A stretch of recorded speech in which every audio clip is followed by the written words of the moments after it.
Ayaw ito.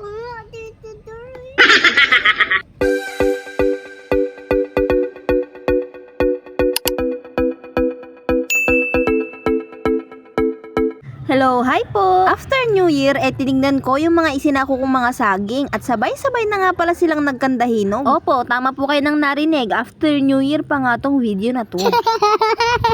O diba, 2024 na, tamad pa rin mag voice over. Anyway, kung nakita nyo nga sa mga live ko, kahapon ko pa nga gusto mag voice over. Ang kaso nga lang, tinatalo ako ng antok. Ngayon naman, nabusog yung nanay nyo, kaya sinipag na nga mag voice over. Salamat nga pala sa mabait na kapitbahay na nagbigay ng pamerienda. Nakakasipag pala pag busog no? Ano ba yan? Ang dami-dami ko na naman agad sinasabi no?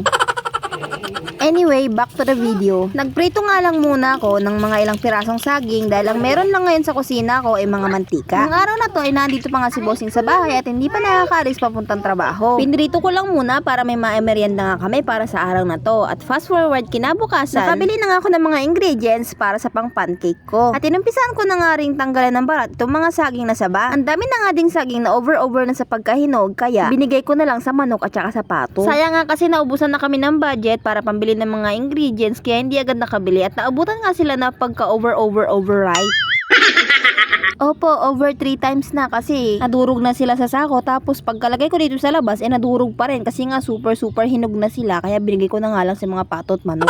Pagkatapos ko nga nabalatan lahat, dinurog ko nga lang siya ng potato smasher. Kaso sa akin nga itong dinudurog ko, so ano nang tawag sa kanya? Banana smasher na ba?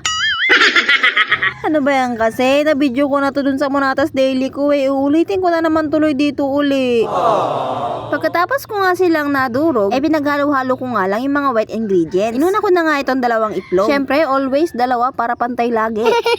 Oh, wag kang iba yung iniisip mo. Syempre, kung may itlog, syempre may gatas din dapat. Naggagatas-gatas no? Ay, mali. Iba pala yun, sorry. Siyempre, mekos-mekos mo nga lang yon. Tapos, sinala ko nga lang tong harina para nga mawala yung mga buo-buo niya. Pero kung tinatamad ka, wag mo na lang salain. Ihalo mo na lang din dun sa mga wet ingredients.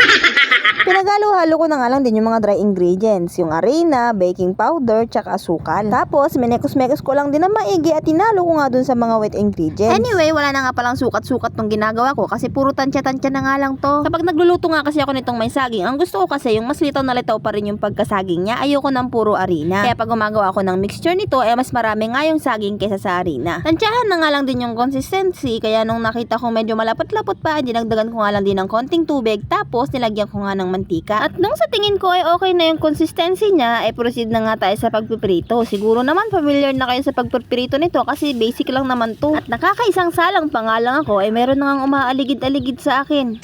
At maya-maya pa hindi na nga sila nakatiis at nagkanya-kanyang dampot na nga sila. 2 pa nga lang yung nailuluto ko at ayan, tinig-isahan na nga nilang 2. Paano naluluto? Unang batch pa lang yun.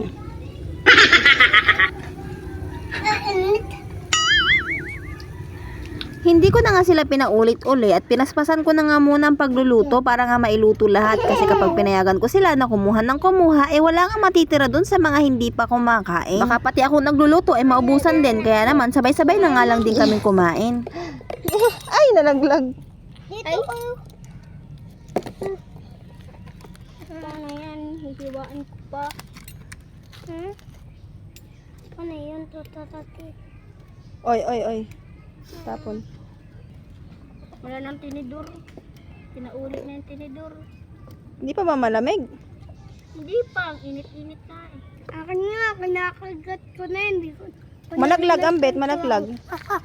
Hindi ko na ganaganto. Malamig na nga.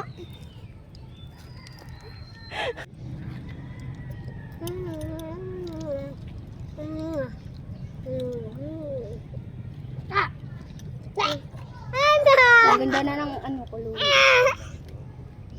Lalagay ko ng harang. Yung isa nakatukod. And fast forward the next day, eto naman ngang turon ang ginawa ko. Sinunod-sunod nga namin yung araw-araw na pagmemeryenda ng saging kasi nga nangihinayang ako baka ma-overripe silang lahat. At ngayon lang din ako nakabili nitong mga wrapper kasi nga nakatapos lang ng bagong taon at wala pang ang gumagawa. Siguro may mga hangover pa. Inuna ko na nga pinaghiwa-hiwala yung mga wrapper at tinignan ko kung kakasya nga tong mga saging na natira. Dahil nga hinog na at nakatiwangwang lang siya dito sa may mesa, ay inuunti-unti at iniisa-isa nga ng mga bata kasama na yung tatay. Meron nga rin ako natirang cheese dito at ihahalo ko nga siya dun sa loob ng turon. Na-amaze na naman nga yung mga bata kasi nga bago na naman sa paningin nila at meron nga daw cheese sa loob. Pagkatapos ko nga na-prepare lahat ng ingredients na gagamitin ko ay nag-proceed na nga lang din ako sa pagbabalot. Hindi ko na nga rin sinil yung dulo niya kasi hindi naman maselan tong ganito. Tsaka kami lang naman yung kakain kaya wala nang pa-arte-arte dyan. Pinaspasan ko na nga rin ibalot lahat kasi naman yung mga bata nagkaka-interes nga sa cheese at gusto na nga isa-isahin. Pagkatapos ko nga na ibalot, niluto ko na nga rin agad. Kasi baka mamaya pag hindi ko pa niluto, himayin nga nila itong balat at kuhanin lang yung cheese sa loob. Salamat na nga lang din talaga at kahit papano, meron nga mga pananim ng saging na pwedeng ma-harvest at gawing merienda. Mas maigi pa rin talaga kapag may mga tanim-tanim sa paligid at talaga namang nakakarami ka ng pagkakalibre sa pang-ulam man o sa pang-merienda. At ilang minuto pa, nailuto ko nga rin lahat at isa-isa na nga rin nilantakan ng mga bata.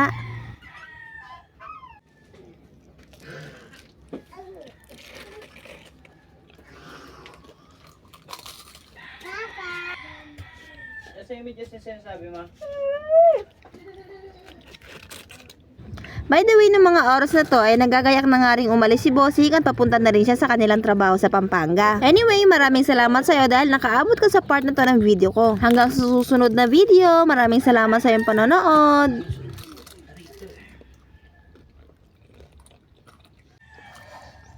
Ang init. Hindi kasi kumuha sa likod, baka bago yan dyan. Yan.